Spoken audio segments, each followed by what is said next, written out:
Not today. Welcome back to the Lost Cause Ranch. Soon we're gonna tear that Risco Disco down because we need some parts for the LS3 Defender. But today we're gonna put this guy away. And we got some fuel system and some more cooling stuff to attend to. And on the radiator hose front, we stopped at O'Reilly's, did a little digging and measuring. We found that guy. Now obviously it is not a direct fit, so we are gonna have to do a touch of trimming. But if we slide that guy on there, we can mark with our Sharpie, because once again I left the Milwaukee ink saw inside, so we're slumming it. And that one was a little bit of a fail. We'll have to come up with something else. Looking on the old interwebs, I think like a 71 Chevy Bel Air with a 400 cubic inch engine looks like it might be what we need. But you know how that goes, just kind of guessing off pictures.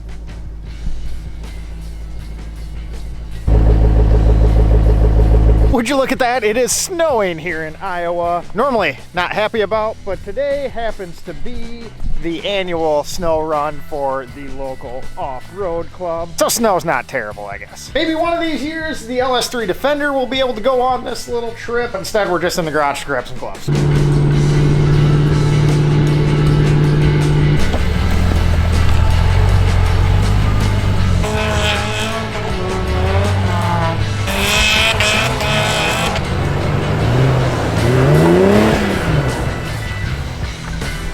As much as I don't like snow, there is something awful satisfying about a driveway plowed with snow on each side. Had a pretty good time snow wheeling out there. I was just along for the ride with Ted. Didn't really do any filming. That wasn't the point of going yesterday. It was just to go out and have a good time hanging out with the brother. Now back to our regularly scheduled cooling system. When we left off, I cut this guy too short and it did not work for that lower hose. So I went ahead and picked up this big boy. Our problem before was the distance coming out of the radiator. And as you can see, the new one is quite a bit deeper. This guy won't be so taut in there and we'll have some flex when that engine moves. That guy is going to be worlds better. As you can see, covers that inlet right up.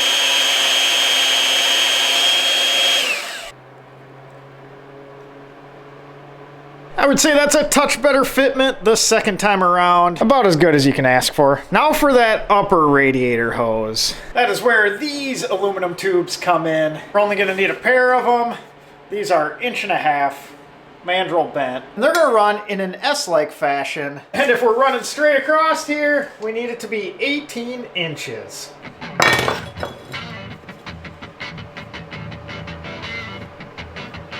If we run this end to end, we're at 18.5. Pretty straightforward. Looks like we'll just cut a 1/4 inch off each of these.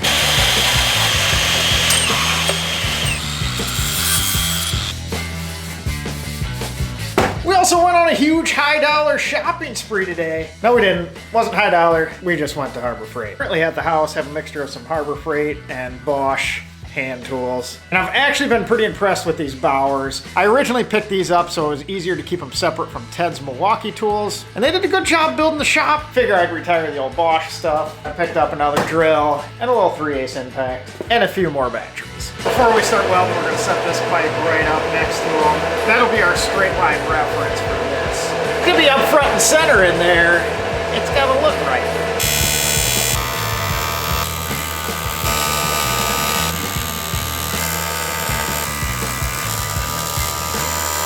All buzzed together. We'll have to slice this and this so it fits in there. I'm kind of a fan of welds, so I'll decide at a later date whether or not we'll grind this guy flush so it looks like one piece. Decisions. What do you guys think?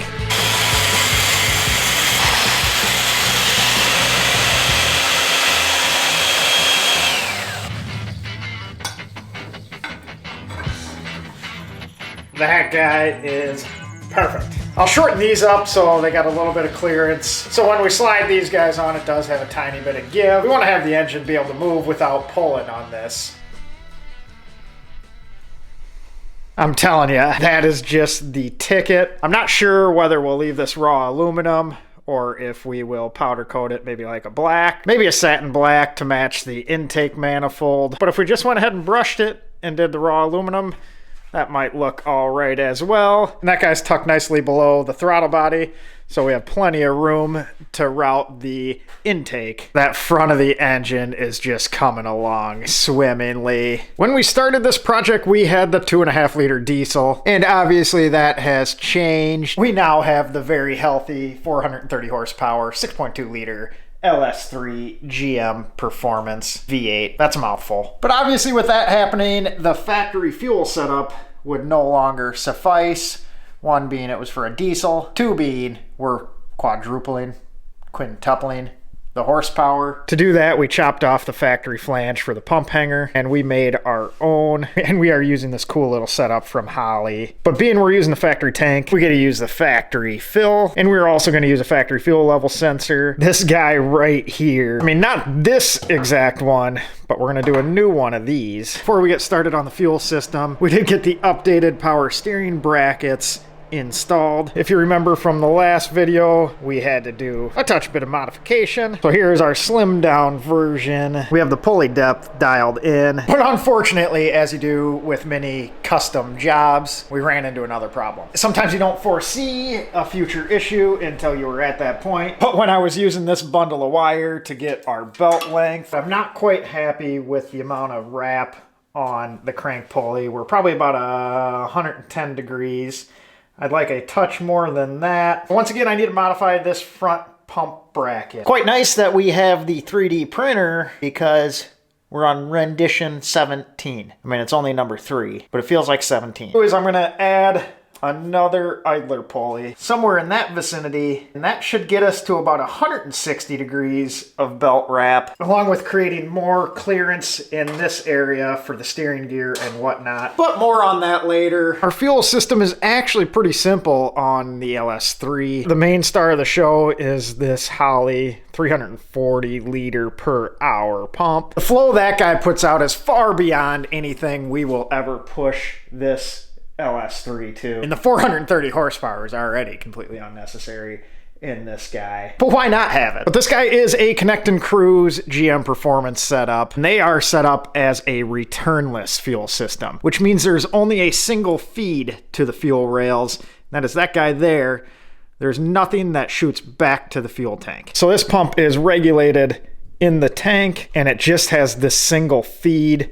The return is capped, which leads to a very simple feed line setup. So we have our out from the pump. That is a full flow 90 degree, and that will hopefully clear height-wise on the seat box. And we are utilizing push lock fittings and a Fragola -6 hose. That is 3/8 stepped up from factory 5/16. So no worries with being limited on flow with that line. And we have a billet 10 micron fuel filter. We have this special little push lock guy, and that's going to convert the factory fuel rail from push lock to 6AN, just like that. We need our staples button because that was easy. Nice thing about this Holley setup is the hanger is adjustable on the pump height. So we were able to dial this in right to the bottom of the tank in the factory little sump location. So we should have use of the full fuel capacity without any starvation.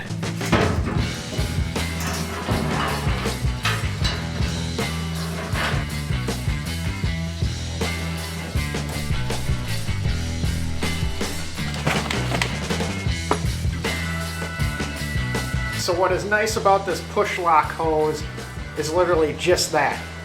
It's push on, and it'll stand up to the pressure of something with electronic fuel injection. The only downfall is you pretty much have to cut it off the fitting to get it off because these barbs grab it that tight.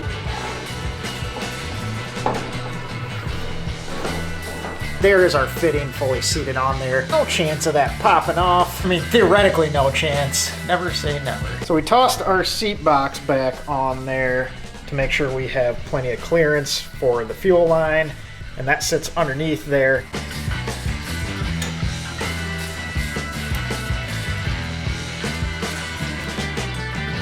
So on the cab side of things, this is what we're looking at. All right, so we're gonna take this guy, and I'm thinking we have a threaded hole on the back side of the cylinder head right there.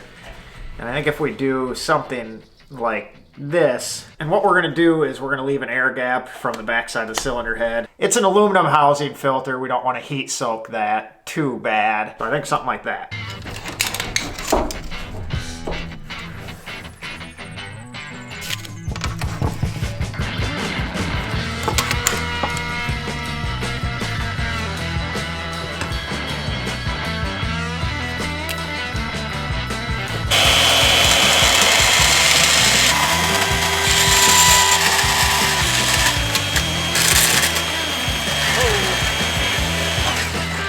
Well, that shouldn't happen.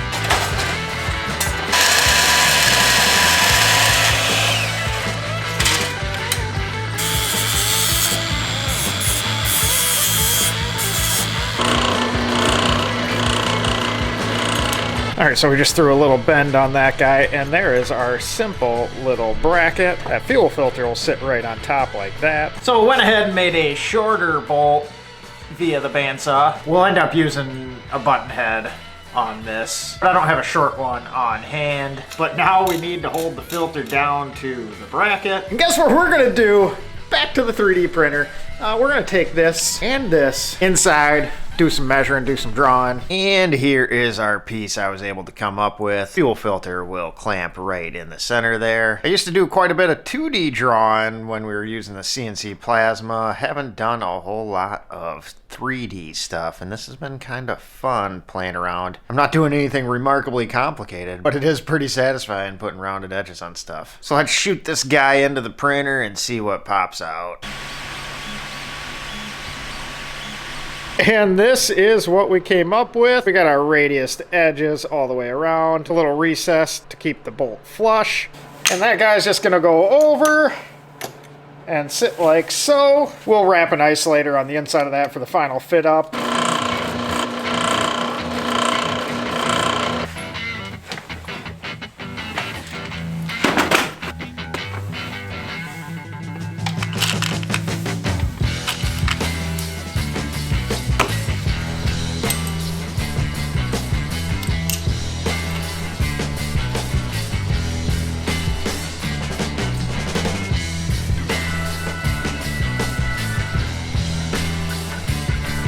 So there's our little bracket. We have our riv nuts in there, so we can just thread a bolt in.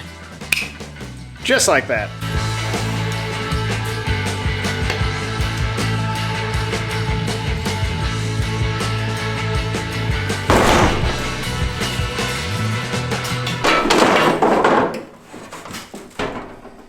Well, that was interesting.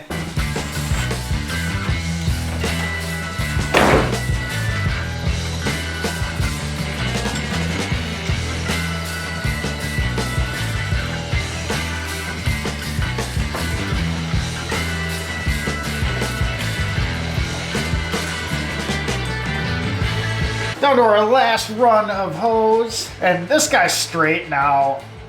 Next time I order fittings, I'm probably going to order a 90, because then we can come in from the side and it'll just be cleaner. There's our last little hose. Those push lock fittings are pretty slick. That guy's only going to come off with one of these.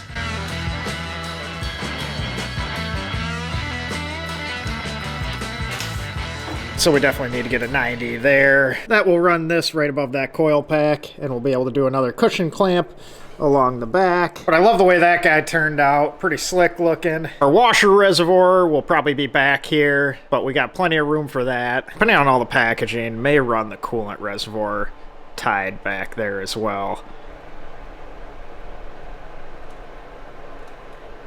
So there's our simple little fuel delivery setup. AN6 line up underneath the bulkhead. Once we have some more stuff in here, we'll do another cushion clamp along here. We'll insulate this side because it's near the exhaust, and then the 90 over there.